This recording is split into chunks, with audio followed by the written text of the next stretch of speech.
बकरी तो बकरी, अब ये मत पूछना कि वो गुजरात की थी, बकरी थी।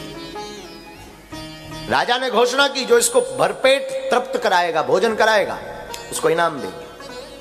लोग बाग जाते थे, दिन भर बकरी को कोई चारा, कोई पत्तियां, मीठी पत्तियां, जो जो उसको प्रिय हैं वो खिलाते थे।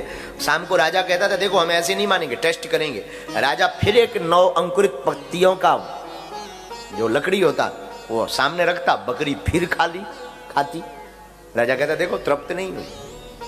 ये रोज का तमाशा था। कई दिन बीत गए, कोई नहीं जीता, सब हार गए। उसी समय में हमारा चंगीलाल यानी महात्मा था, बहुत बड़ा साधु रूप में गया।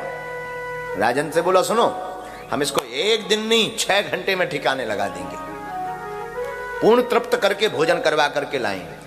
राजा ने कहा बड़े बड़े लोग थक गए हैं, जिन्होंने 3-3 दिन तक इसको भोजन कराया, वो तृप्त नहीं करा पाए, तू क्या खाक करवाएगा। तो साधु रूपी चंगीलाल ने कहा आप मुझे देकर तो देखो। चंगीलाल गया बकरी को लेकर जंगल, उसने भोजन नहीं करवाया। जैसे ही वो पत्ती खाने गई, सोई 3 हाथ का डंडा लेके दे सुटाई। अब वो फिर आगे ले जाए दूसरे पेड़ के पास, और जैसे ही वो पत्ती खाने जाए सो फिर सुटाई। तीसरे पेड़ के पास, और जैसी बकरी खाने जावे सो दे सुटाई। दिन भर में ऐसी हो गई बेचारी, हड्डियां कड़ियाई, पूरा मटेरियल गायब। अब तो उसने खाना ही बंद कर दिया कि होनी सुटाई, कौन खाए सुटाई। दिन भर में ऐसी हो गई बेचारी, हड्डियां कड़ियाई, पूरा मटेरियल गायब। अब तो उसने खाना ही बंद कर दिया कि होनी सुटाई, कौन खाए।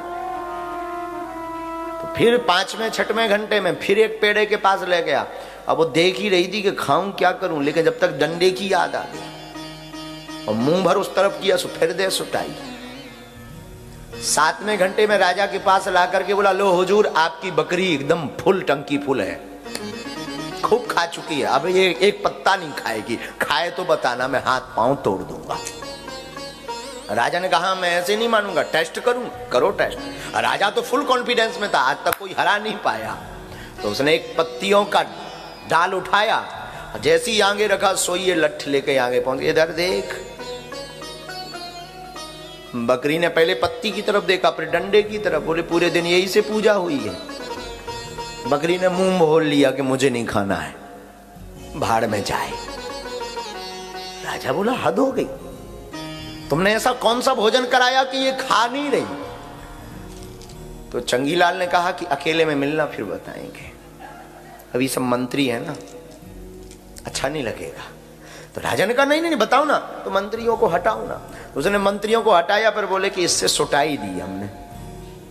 राजा बोले इसका अर्थ क्या है।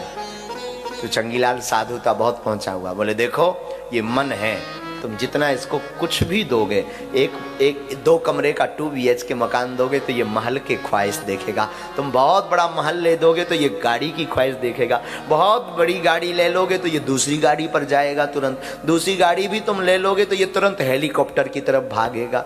हेलीकॉप्टर भी ले लोगे तो ये तुरंत प्राइवेट जेट होना चाहिए, पर्सनल एयरपोर्ट होना चाहिए, फिर चांद पर भी प्लेट होना चाहिए। ख्वाहिश देखता रहता है। बोले इसका उपाय क्या है। बोले इसका उपाय एक ही है, इसको ज्यादा विचरण मत करने दो, इसको ज्यादा भागने मत दो, इसको सीधा पकड़ो और गोविंद रूपी चरणों से जोड़ दो, राम जी के चरणों से जोड़ दो। ये अपने आप संसार से मुंह मोड़ लेगा, इसे राम जी के चरणों से जुड़ते ही।